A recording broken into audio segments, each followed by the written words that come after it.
বর্তমান সময়ে প্রযুক্তি এতটাই আগায় গেছে যে আপনি চাইলে এখন যে কোনো ইনফরমেশন 1 সেকেন্ডের মধ্যে জানিয়ে যেতে পারবেন। আপনার হাতের মুঠোয় আছে গুগল, জেমিনি, চ্যাট জিপিটি সহ আরও নানান ধরনের এআই টুলস।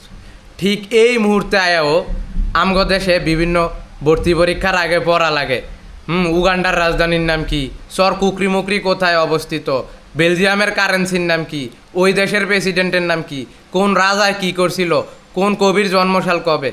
আরে ভাই, আমার যদি একটা ইনফরমেশন জানাই লাগে, ধরেন আমি একটু উগান্ডায় যাবো, এখন উগান্ডা সম্পর্কে যদি আমার জানাই লাগে উগান্ডার কারেন্সি কি, উগান্ডার রাজধানী কি, তাইলে তো আমি আমার হাতের মুঠোয় ফোন আছে, আমি ফোন দিয়া সার্চ দিয়ে একটা রিসার্চ কইরা আমি যাই না উগান্ডা চলে যাব। মানে আমার যেটার জানার প্রয়োজন সেটা তো আমি জানতেই পারতাছি, সেটা আমার হাতের মুঠোয় আছে। এগুলো আমার জোর কইরা পড়ানোর মানে কি, উগান্ডার রাজধানী কি এটা মনে রাখা কে কয়জনে কি করতে পারছে, পরে বেলজিয়ামের কারেন্সি কি এটা জানি না আমার লাভ কি। আমি যেদিন বেলজিয়াম যামু আমি সার্চ দিয়া জানি না লমু যে বেলজিয়ামের কারেন্সি এইটা, পরে আমি এটা ডলারের লগে কনভার্ট কইরা আমি বেলজিয়াম ঘুরায় ফেরমু।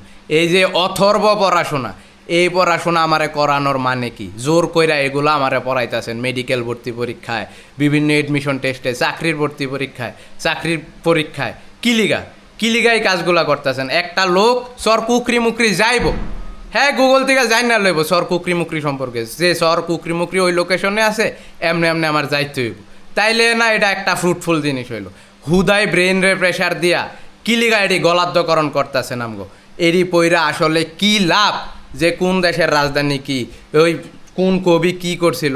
আরে ভাই ধরেন আমার নজরুল রে ভাল লাগে, আমি নজরুল সম্পর্কে জানতে চাই, তাইলে তো আমার হাতে ফোন আছে, আমি নজরুল সম্পর্কে সার্চ দিমু, আমি জানি না নিমু। যার যেটা জানতে মন চাইব, হ্যাঁ সেটা নিজের মতো করে জানি না লইব। তারপরেও এইডি আমগো জোর কইরা কোনো ফরানের মানে নেই।